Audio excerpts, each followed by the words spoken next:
जय माता दी। तो आज हम आपको माँ त्रिपुर सुंदरी की गाथा सुनाएंगे। एक बार की बात है, महादेव अपने ध्यान में लीन थे तो उनके शरीर पर लगी भस्म से भंडासुर नाम के असुर का जन्म हुआ और नारद मुनि के कहने पर उन्होंने शिव साधना आरंभ कर दी। और उसकी तपस्या से प्रसन्न होकर महादेव ने पूछा कि तुम्हें क्या चाहिए। तो उस असुर ने कहा कि मेरे शत्रु का आधा बल और उसकी आधी आयु मुझे मिल जाए और मेरी मृत्यु केवल एक बालिका कर सके। क्योंकि उसने महादेव की तपस्या की थी, इसलिए महादेव ने उसे ये वर दे दिया। क्योंकि वो महादेव की भस्म से बना था, इसलिए उसने हवा में मिलना आरंभ कर दिया और सभी पुरुषों और स्त्रियों के भीतर जाकर उन्हें अक्षम्य कर दिया संतान को उत्पन्न करने में। और क्योंकि ये कैलाश की भस्म थी, इसलिए त्रिदेव भी इससे नहीं बच पाए। सभी देवी देवता मिलकर सदाशिव के पास गए। ये हम आपको बता दें कि सदाशिव और शिव में बहुत अंतर है। शिव वो हैं जो कैलाश में अपने परिवार के साथ रहते हैं। सदाशिव वो हैं जो आदि शक्ति के सेवक हैं। महादेव अपने हाथों में त्रिशूल धारण करते हैं और सदाशिव अपने हाथों में तीर और खप्पर धारण करते हैं। तो सदाशिव ने कहा कि हो जाएगा, लेकिन आप सभी को आदि शक्ति को जगाना होगा। सभी देवताओं ने पूछा कि आदि शक्ति कौन है।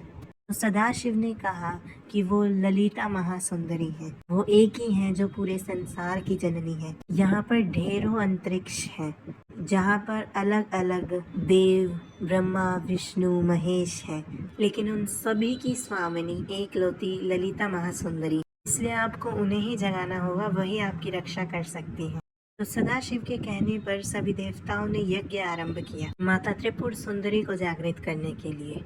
तो सदाशिव ने प्रसन्न होकर ये कहा कि मैं मंत्र जाप आरंभ करूंगा और मंत्र जाप पूरे होने के पश्चात बिना किसी संकोच के अपनी आहुति इस यज्ञ कुंड में दे देना।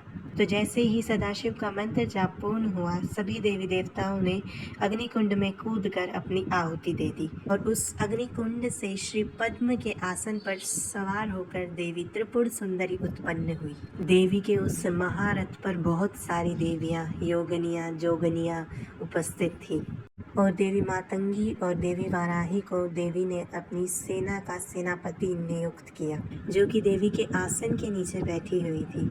फिर देवी तुरंत ही रण में पहुंच गई और उन्होंने प्रथम असुर को सुधरने का अवसर दिया, लेकिन उस दुष्ट अहंकारी ने देवी की बात न मानी और अस्त्र उठाकर प्रहार कर दिया और जो देवी के हाथ में बीजने थे उनमें से एक को खंडित कर दिया।